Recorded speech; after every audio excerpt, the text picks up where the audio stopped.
बीते 24 घंटे में भारत में कोरोना के नए मामले तेजी से घटे हैं। इसके साथ ही कोरोना से ठीक होने वाले मरीजों की संख्या भी लगातार बढ़ रही है। अब तक 66.5 लाख से ज्यादा लोग कोरोना से ठीक हो चुके हैं। केंद्रीय स्वास्थ्य मंत्रालय के ताजा आंकड़ों के अनुसार देश में बीते 24 घंटों में कोरोना के 55,722 नए मामले सामने आए हैं।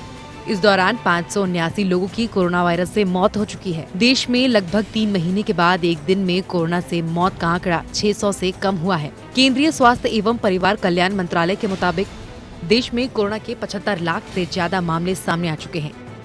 ताजा आंकड़ों के मुताबिक देश में अब तक कुल 75,50,273 मामले सामने आ चुके हैं। इनमें से 66,63,608 लोग कोरोना से ठीक हो चुके हैं।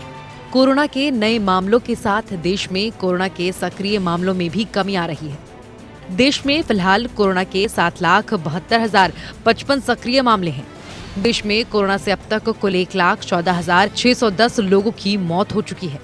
जो प्रधानमंत्री जी ने देश से अपील की है कि आने वाले महीनों में विशेष रूप से हम कोविड एप्रोप्रिएट बिहेवियर, जो कोविड से बचने के लिए, कोविड से अपने स्वास्थ्य और प्राण की रक्षा करने के लिए जो साधारण नियम फॉलो करने हैं, मास्क का हो, 2 गज की दूरी का हो, हैंड और रेस्पिरेटरी हाइजीन का हो, या विशेष रूप से आने वाले समय में सर्दी और जो फेस्टिवल्स हैं उनमें जो हमें विशेष सावधानियां करनी है और उसमें किसी भी किस्म की एक तरह से कैजुअल अप्रोच नहीं रखनी है। देश की कोरोना रिकवरी दर तेजी से बढ़ रही है। भारत की कोरोना रिकवरी दर फिलहाल 88.26% हो गई है।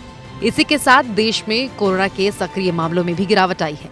बीते 24 घंटे में देश में कोरोना के 11,256 सक्रिय मामले कम हुए हैं। इसको मिलाकर कोरोना का एक्टिव रेट 10.23% हो गया है।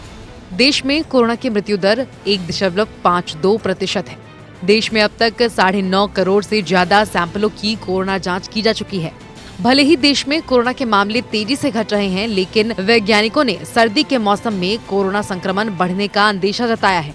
गर्मी के मौसम में कोरोना वायरस फैलने का एक बड़ा कारण संक्रमित छोटे आकार के एरोसॉल कणों यानी कि हवा में मौजूद ठोस या वाष्प कण के संपर्क में आना है, जबकि सर्दी में संक्रमण फैलने का मुख्य कारण सांस छोड़ने, खांसने या छींकने के दौरान मुंह और नाक से निकली बूंदों के सीधे संपर्क में आना हो सकता है। इसीलिए भले ही अभी कोरोना संक्रमण के मामलों में कमी आ रही हो, लेकिन सर्दियों में विशेष सतर्कता बेहद जरूरी है। Bureau report.